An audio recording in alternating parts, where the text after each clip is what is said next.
Hey guys, it's Lucas here from Sports Tips by Jellyman. Another one of our NBA 2020-2021 season overviews. This time on the Dallas Mavericks and the Denver Nuggets. The Dallas Mavericks finished with a record of 42 wins and 30 losses, which was good for 5th in the West. They had a solid season overall, but once again couldn't get past the Clippers in round one, even though they won the first 2 games on the road and took the series to 7 games. So they were right in the mix of it with their chances to advance. Doncic once again had a super season. He was unreal and proved his value to that franchise in only his 3rd year of play. So he's over at Olympics at the moment, proving his worth to the rest of the world. He actually averaged 27 points, 8 rebounds and 8 assists in the regular season, and then upped his game in the playoffs, averaging 35 points, 7 rebounds and 10 assists in the postseason.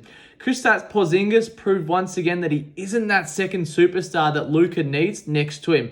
But Timmy Hardaway Jr. showed that he's a true player and should get the bag over the offseason. KP, he averaged 20 points and 8 rebounds in the regular season, but he didn't play often enough, so he was in and out with injury. And then only 13 points and 5 rebounds in the postseason, so definitely not enough to get them past the Clippers. Hardaway Jr., he averaged 16 points in the regular season and 17 points in the postseason. But he had some big games when Luka wasn't scoring the ball as well as he usually does.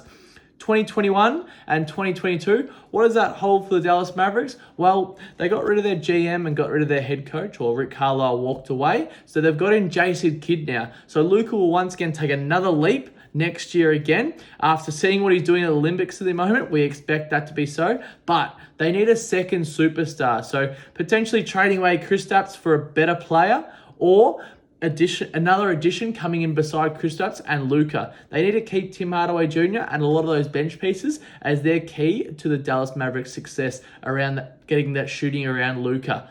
Now, moving on to the Denver Nuggets. The Nuggets, they had a record of 47 wins and 25 losses, which was good for 3rd in the West. They had another good season, obviously not as good as last year, making it to the conference finals and doing what they did. But unfortunately, injuries plagued them at the wrong time. So they lost Jamal Murray to an ACL. And obviously went down in the second round being swept by the Suns. Jokic just looked to run out of gas and their team just wasn't flowing as good as what they were throughout the season with Jamal Murray playing. They obviously bolstered their roster with Aaron Gordon towards later in the season, and that gives them a good wing defender and a slasher to the basket, which is perfect for Jokic and Murray to play alongside of. And I guess Jokic's MVP season was unreal, unfortunately overshadowed by injuries to multiple stars throughout the year who were also in the running for the MVP. But nonetheless, it was an unreal season. And Porter Jr., he took another big leap, showing that he can be that 2nd or 3rd scorer when Denver needs him to be. Jokic, he averaged 25 points, 10 rebounds, and 8 assists. And he was good throughout times. Obviously, throughout the season, he was unreal. In the postseason, he was even better, averaging 29 points, 11 rebounds, and 5 assists. But he was unfortunately stopped through those passes, through obviously against Phoenix and in the first round of the playoffs, which really was a key to the Denver Nuggets game. Porter Jr., he averaged 19 points and 7 rebounds throughout the regular season and 17 points and 6 rebounds in the postseason. Jamal Murray, when he was healthy, averaged 21 points, 4 rebounds, and 4 assists. But as mentioned, obviously he did his ACL throughout the season, which was unfortunate.